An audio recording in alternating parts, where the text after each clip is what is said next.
বিয়ের আগে বাবার বাড়িতে অনেক ল্যাঠা মাছ খেয়েছি। আর ওখানে যখন বর্ষার সময় জাল পাতা হতো অনেক ল্যাঠা মাছ পাওয়া যেত। আর এখানে তো সেরকম পাওয়া যায় না, এই শিলিগুড়িতে বরফের মাছ খেতে খেতে মুখটা বরফ হয়ে গেছে। আর যাই হোক, আমার বরমশাই আমার জন্য ল্যাঠা মাছ নিয়ে এসেছে আর বলল যে ল্যাঠা মাছগুলো জিয়ে রাখো। তো জিয়ে রেখেছিলাম, তারপরে মাছগুলোকে কেটে, পরের দিন মাছগুলোকে কেটে মাথাটা রেখে দিয়েছিলাম। আর খণ্ডটা আর হচ্ছে লেজাটা ওইটা দিয়ে রান্না করব।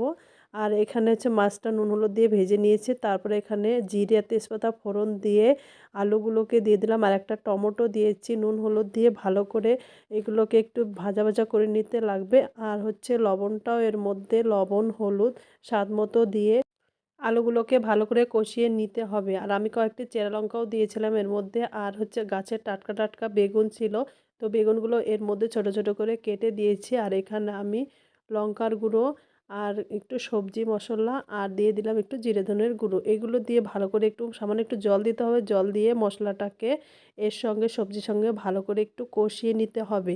ভালো করে যখন কষা কষা হয়ে যাবে তখন পরিমাণ মতন জল দিতে হবে সবজিটাকে সেদ্ধ করার জন্য। আর এইভাবে কিছুক্ষণ ফুটিয়ে নিয়ে তারপরে মাছগুলোকে এর মধ্যে দিয়ে দিলাম। মাছগুলো দিয়ে একটু ফুটিয়ে নিলেই নামিয়ে নিতে হবে, যেহেতু মশলাটা আমি আগেই দিয়ে দিয়েছিলাম। তো তোমাদের কেমন লাগে এই ল্যাঠা মাছ? আমার তো খুব ভালো লাগে। তো আমাদের বাড়িতে সবাই খায় না, আমি খাই। আর হচ্ছে আমার যা মেজো যা খায়। যাই হোক, আমি হচ্ছে কিছুটা ধনেপাতা কুচি দিয়ে নামিয়ে নেব। তো কেমন লাগলো অবশ্যই তোমরা একটু কমেন্ট করে জানিও। কারা কারা ল্যাঠা মাছ খাও অবশ্যই একটু জানিও, আর রেসিপিটা কেমন হচ্ছে সেটাও জানিও। ভালো লাগলে লাইক কমেন্ট শেয়ার করে দিও। আজকে এখানে শেষ করছি, টাটা।